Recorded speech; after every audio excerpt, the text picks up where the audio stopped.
ओम शांति। आज 11 फरवरी 2023 के बाबा के अनमोल मधुर महावाक्य सुने। आज की मुरली में बाबा हम बच्चों को कहते हैं, बच्चे, संगम युग के तुम्हारे हर दिन सुख के बीतेंगे, परंतु तब जब तुम राज ऋषि बनकर रहोगे। राजा भी और ऋषि भी, अर्थात न्यारे प्यारे भी। बाबा कहे, और जब तुम्हारे सुख के दिन बीतेंगे, अर्थात माया के कोई भी गुटके खाने की आवश्यकता नहीं। दूसरी बात बाबा कहे, भक्ति में कहा जाता मनुष्य जन्म दुर्लभ है। वास्तव में ये संगम युग का छोटा सा जन्म जो है, इसी जन्म में हमें चांस मिलता है श्रेष्ठ कर्म करने का, अपने भाग्य को जमा करने का। तो बाबा कहे ये जन्म दुर्लभ है, जो सारे कल्प में एक ही बार हमें प्राप्त होता है। तो इसलिए ये जन्म को हमें वेस्ट नहीं जाने देना चाहिए, व्यर्थ में नहीं गंवाना चाहिए। तो सुनते हैं आज के बाबा के अनमोल मधुर महावाक्य।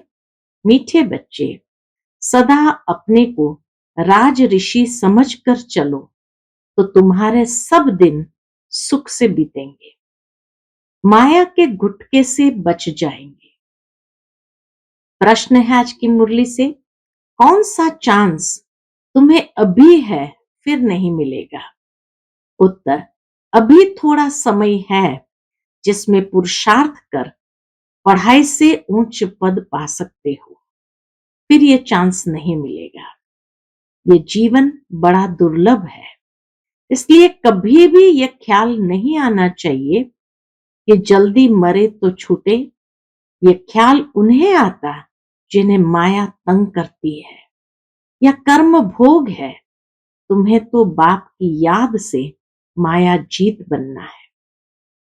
आज की मुरली से पहले गीत बजा है, धीरज धर मनवा, तेरे सुख भरे दिन आए कि आए। ओम शांति। बच्चों ने गीत सुना, किसने कहा और किसने सुना? बेहद के बाप ने कहा और सभी सेंटर्स के बच्चों ने सुना। देखो, बाप का बुद्धि योग सभी बच्चों की तरफ जाता है। सभी सेंटर्स के जो भी ब्राह्मण कुलभूषण है, व स्वदर्शन चक्रधारी अथवा राज ऋषि बच्चे हैं, उन बच्चों को यह भी स्मृति में रहना चाहिए कि हम राज ऋषि हैं। कितनी सुंदर बात बाबा ने कही कि ये स्मृति में रहना चाहिए। सभी सेंटर्स के जो भी ब्राह्मण कुलभूषण व स्वदर्शन चक्रधारी अथवा राज ऋषि बच्चे हैं, उन बच्चों को यह भी स्मृति में रहना चाहिए कि हम राज ऋषि हैं, राजाई के लिए पुरुषार्थ कर रहे हैं। जिस राज्य में देखो तो सदैव सुख के दिन व्यतीत होते हैं। कलयुग में तो सुख के दिन बीतते ही नहीं। तुम जो राज ऋषि हो, तुम्हारे भी सुख के दिन यहां बीतने चाहिए। अगर बच्चे अपने को राज ऋषि समझते हैं और निश्चय अटल अडोल कायम है, तो बाबा कहे, तुम जो राज ऋषि हो, तुम्हारे भी सुख के दिन यहां बीतने चाहिए।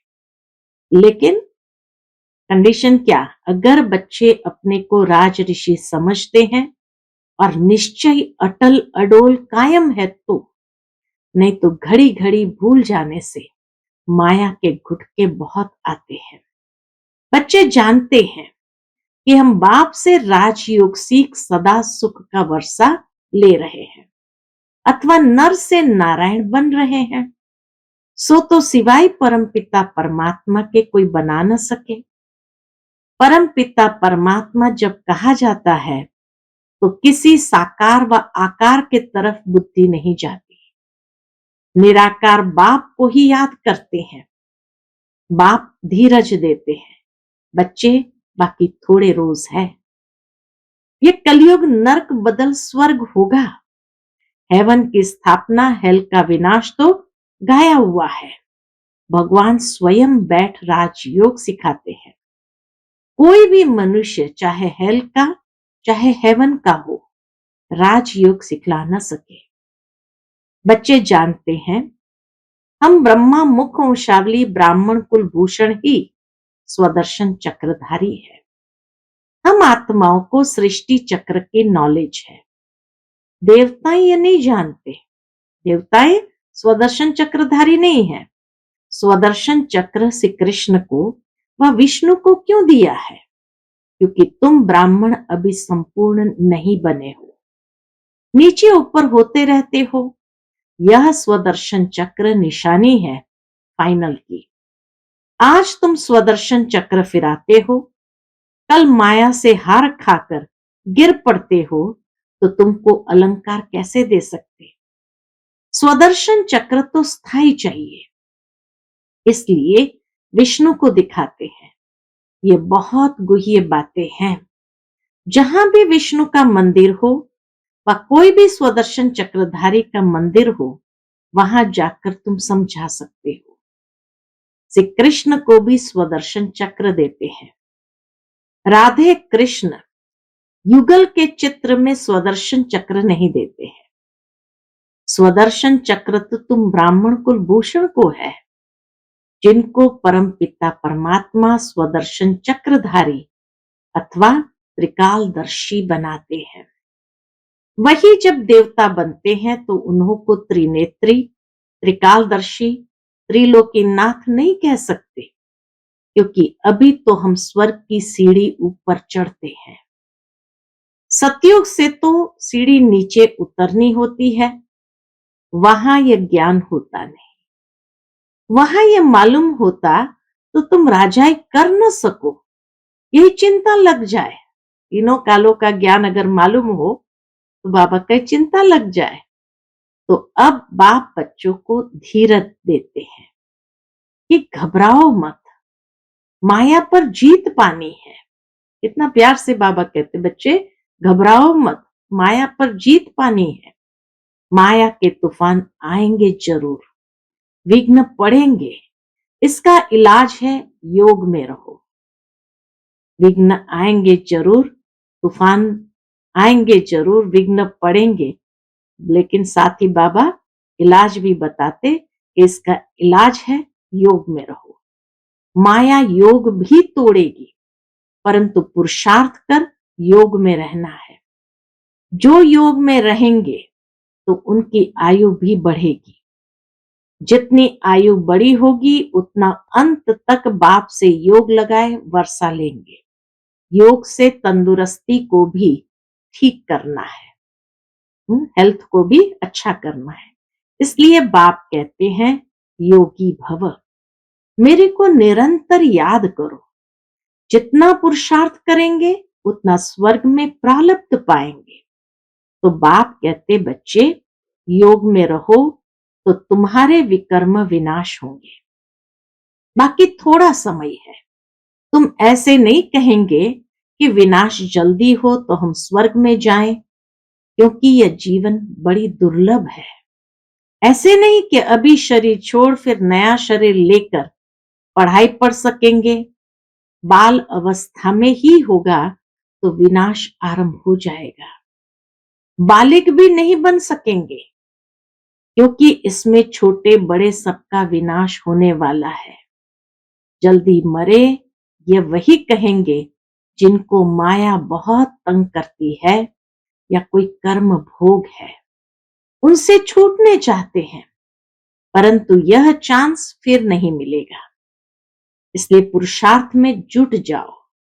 बाकी तो जब समय आएगा तो न चाहते भी सबको जाना पड़ेगा, क्योंकि बाप सबको रूहानी यात्रा पर ले जाएगा। ऐसे नहीं सिर्फ 10-20 लाख को ले जाएगा। जैसे कुंभ के मेले पर 10-15 लाख जाते हैं, यह तो आत्मा परमात्मा का मेला है। बाप स्वयं पंडा बनकर लेने आए हैं। इनके पिछाड़ी तो अनगिनत आत्माएं जाएगी मच्छर सदृश, परंतु ऐसे भी नहीं सब जल्दी जाएंगे। प्रलय हो तो फिर यह भारत खंड ही न रहे, परंतु यह भारत अविनाशी खंड है। यहां बहुत रह जाते हैं। फिर सतयुग में एक ही सूर्यवंशी राजधानी स्थापन होगी। कलयुग विनाश हो जाएगा। सतयुग स्थापन होने में बीच का थोड़ा सा यह टाइम मिलता है। कलयुग विनाश हो, सतयुग स्थापन होने में बीच का थोड़ा सा ये टाइम मिलता है। इसमें थोड़े रह जाते हैं जो नए सिर अपनी राजधानी बनाते हैं। बाकी पुरुषार्थ का यही थोड़ा समय है। इसको कल्याणकारी युग कहा जाता है। दूसरे संगम को कल्याणकारी नहीं कहेंगे, क्योंकि नीचे उतरते जाते हैं। दूसरे संगम में यानी सतयुग और त्रेता युग के बीच का संगम, त्रेता द्वापर के युग के बीच का संगम, उसको कल्याणकारी नहीं कहेंगे, क्योंकि नीचे उतरते जाते हैं। अब संपूर्ण सुख से संपूर्ण दुख में आ गए हैं। यह नॉलेज और किसकी बुद्धि में नहीं है। आगे हम भी कुछ नहीं जानते थे, अंधश्रद्धा से सबकी पूजा करते थे। अब तो हर प्रकार की श्रीमत मिलती है। धंधा भी वही करते हैं जो कोई विरला व्यापारी करे। जैसे हुनर सीखना होता है, यह है मनुष्य को देवता बनाने का हुनर। इस पर ध्यान देना है। बाप रोज अमृत वेले आकर पढ़ाते हैं, तो उस समय बाप के सामने सब सेंटर्स के बच्चे हैं। अमृत वेले जब पढ़ाते हैं तो बाबा खाली जो सामने बैठे उनको नहीं पढ़ाते, लेकिन उस समय बाप के सामने सब सेंटर्स के बच्चे हैं। बाप कहते हैं, मैं तुम सभी बच्चों को याद करता हूं। इसमें माया मुझे कोई विघ्न नहीं डालती है। बाबा तो सहज बच्चों को याद कर सकते हैं, माया विघ्न नहीं डालती है। तुम बच्चे मुझे घड़ी घड़ी भूल जाते हो, माया तुमको विघ्न डालती है। कोई कोई लिखते हैं, बाबा हम बच्चों को न भुलाना, परंतु मैं तो कभी नहीं भूलता। कभी बच्चे बाबा को पत्र लिखते, बाबा हमको भूल नहीं जाना, तो बाबा कहे मैं तो कभी नहीं भूलता, मुझे तो सबको वापस ले जाना है। मैं रोज याद प्यार देता हूं, बच्चों को खजाना भेज देता हूं, सबको ललकार करता रहता हूं कि बाप की श्रीमत पर बेहद का वर्षा लेने का पुरुषार्थ करो। इसमें गफलत व बहाना मत करो। कहते हैं बच्चे, क्या कहते हैं? कर्म बंधन है, यह तो तुम्हारा है, बाप क्या करे? बाप कहते योग में रहो, तो कर्म बंधन कटता जाएगा, तुमसे विकर्म नहीं होंगे। आधा कल्प तुम विकर्मों से छूट जाएंगे। फिर उच्च पद पाने के लिए सर्विस भी करनी है। मम्मा बाबा कैसे अच्छी रीति समझाते हैं। कोई कोई बच्चे भी अच्छी सर्विस करते हैं। तुमसे कोई पूछे तुम्हारी एम ऑब्जेक्ट क्या है, तो ये कार्ड हाथ में दे दो, उससे सब समझ जाएंगे कि यह किस धंधे में लगे हुए हैं। यह तो बड़े व्यापारी है। कार्ड यानी लक्ष्मी नारायण का कार्ड दे दो, ये हमारा एम ऑब्जेक्ट है, तो बाबा कहे समझ जाएंगे ये किस धंधे में लगे हुए हैं। ये तो बड़े व्यापारी है, हर एक की रग देखनी है। सबसे अच्छा है चक्र पर समझाना। कैसा भी आदमी हो, चक्र को देख समझ जाएंगे कि बरोबर ये कलयुग है, अब सतयुग आने वाला है। क्रिश्चियन को भी समझा सकते हो, यह हेल है, अब हेवन स्थापन होने वाला है। वह तो जरूर हेवनली गॉड फादर ही करेगा, परंतु मनुष्य की बुद्धि ऐसी हो गई है, कैसी, जो अपने को नरकवासी भी नहीं समझते हैं। कहते भी है फलाना स्वर्गवासी हुआ, तो समझना चाहिए जरूर हम नरक में हैं। अभी कलयुग है, पुनर्जन्म भी जरूर कलयुग में ही लेंगे। स्वर्ग है कहाँ? बाबा तो कहते हैं शमशान में जाकर समझाओ, परंतु बच्चे जब थक जाते हैं।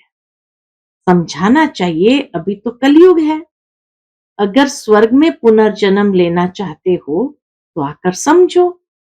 हम भी पुरुषार्थ कर रहे हैं, जो फिर नरक रहेगा ही नहीं। स्वर्ग में चलना है?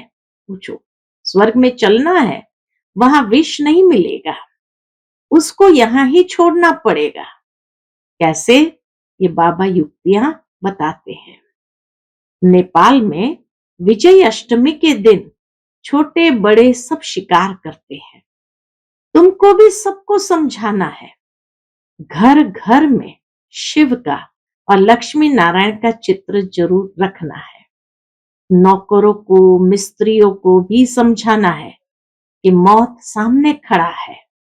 बाप को याद करो तो वर्षा मिल जाएगा। बाप सभी की मनोकामना स्वर्ग के लिए पूरी करते हैं। योग लगाने से बाप साक्षात्कार भी करा सकते हैं।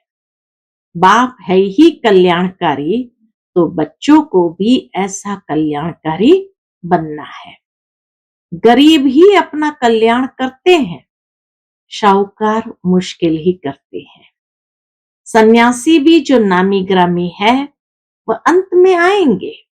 अब बहुत करके गरीब साधारण ही ज्ञान लेते हैं। बाप भी साधारण तन में आता है, गरीब में नहीं। अगर यह भी गरीब होता तो कुछ कर ही नहीं सकता। गरीब इतनों की संभाल कैसे करता? 14 साल तक 350 की संभाल कैसे करते? तो युक्ति देखो कैसी रखी है। साधारण ही हो जो बलि भी चढ़े और इतने सबकी परवरिश भी होती रहे। साधारण हो जो बलि भी चढ़े और इतने सबकी परवरिश भी होती रहे। इनके साथ साथ और भी बहुत बलि चढ़कर वारिस बन गए। अच्छा, मीठे मीठे सिकिलते बच्चों प्रति माता पिता बाप दादा का याद प्यार और गुड मॉर्निंग। रूहानी बाप की रूहानी बच्चों को नमस्ते। हम सब रूहानी बच्चों की रूहानी माता पिता बाप दादा को याद प्यार, गुड मॉर्निंग और नमस्ते। नमस्ते। शुक्रिया बाबा, शुक्रिया। आज की धारणा के लिए मुख्य सार है। पहली पॉइंट, बाप ने जो मनुष्य को देवता बनाने का हुनर सिखाया है उसमें ही लगना है। दूसरी पॉइंट, श्रीमत पर चलने में गफलत व बहाना नहीं करना है। कर्म बंधनों से छूटने के लिए याद में रहना है। आज का बाप दादा का मधुर वरदान हम बच्चों के प्रति है। श्रेष्ठ कर्मधारी बन, ऊंची तकदीर बनाने वाले पद्मा पदम भाग्यशाली भव। श्रेष्ठ कर्मधारी बन, ऊंची तकदीर बनाने वाले पद्मा पदम भाग्यशाली भव।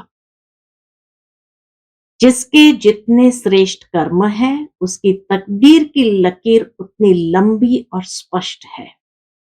तकदीर बनाने का साधन ही श्रेष्ठ कर्म। तकदीर बनाने का साधन है ही श्रेष्ठ कर्म। तो श्रेष्ठ कर्मधारी बनो और पद्मा पदम भाग्यशाली की तकदीर प्राप्त करो। लेकिन श्रेष्ठ कर्म का आधार है श्रेष्ठ स्मृति।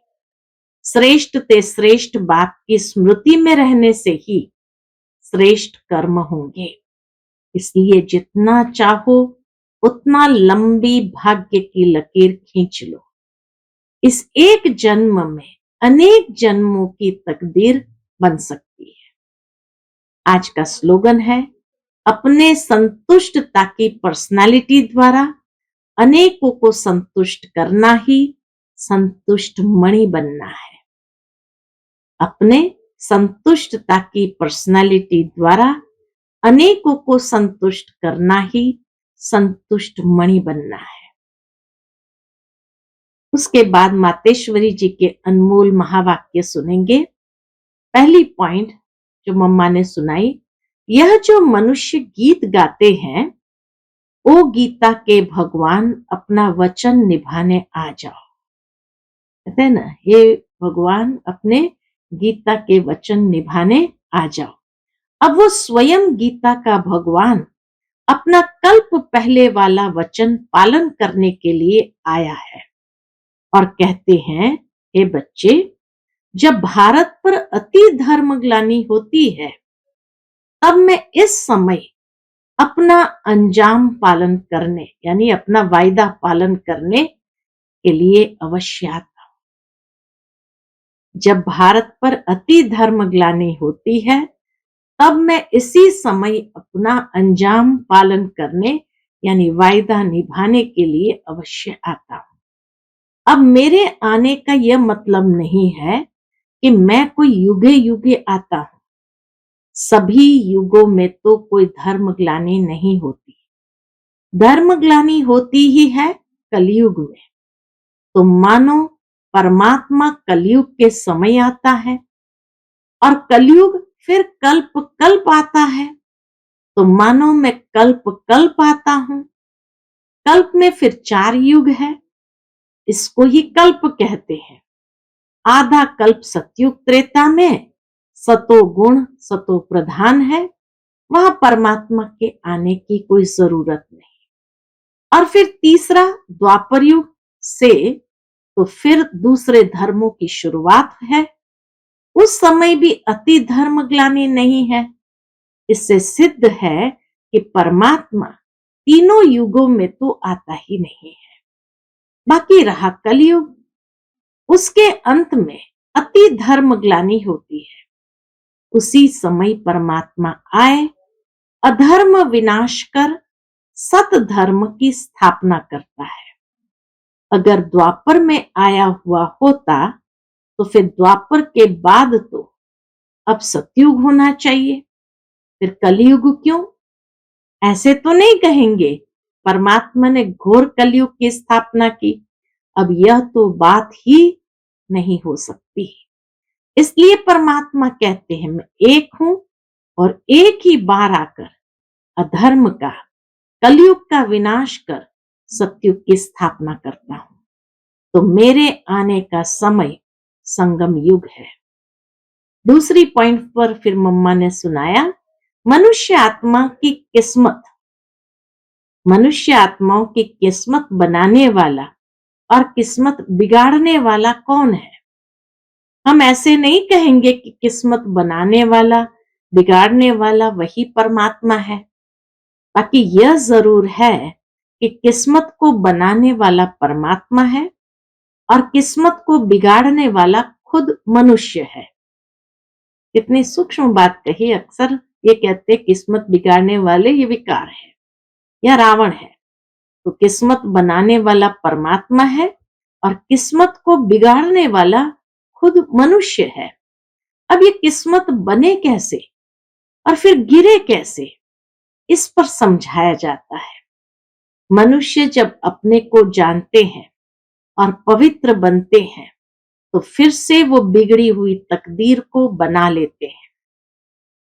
अब जब हम बिगड़ी हुई तकदीर कहते हैं तो इससे साबित है कोई समय अपनी तकदीर बनी हुई थी जो फिर बिगड़ गई है।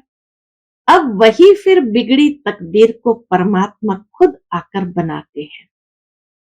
अब कोई कहे परमात्मा खुद तो निराकार है, वो तकदीर को कैसे बनाएगा? इस पर समझाया जाता है निराकार परमात्मा कैसे अपने साकार ब्रह्मा तन द्वारा, अविनाशी नॉलेज द्वारा हमारी बिगड़ी हुई तकदीर को बनाते हैं। अब यह नॉलेज देना परमात्मा का काम है। बाकी मनुष्य आत्माएं एक दो की तकदीर को नहीं जगा सकती है। तकदीर को जगाने वाला एक ही परमात्मा है, तभी तो उन्हों का यादगार मंदिर कायम है। परमात्मा का यादगार मंदिर कायम है। अच्छा, ओम शांति। तो मम्मा ने 2 बातों पर समझाया विशेष। एक तो परमात्मा कब इस संसार में आते हैं और आकर के कैसे बिगड़ी को बनाते हैं, अर्थात कलयुग के अंत में कल्प कल्प के अंत में आते हैं। और दूसरा तकदीर बनती कैसे है और बिगाड़ने के लिए मनुष्य खुद जिम्मेदार है। अच्छा, ओम शांति।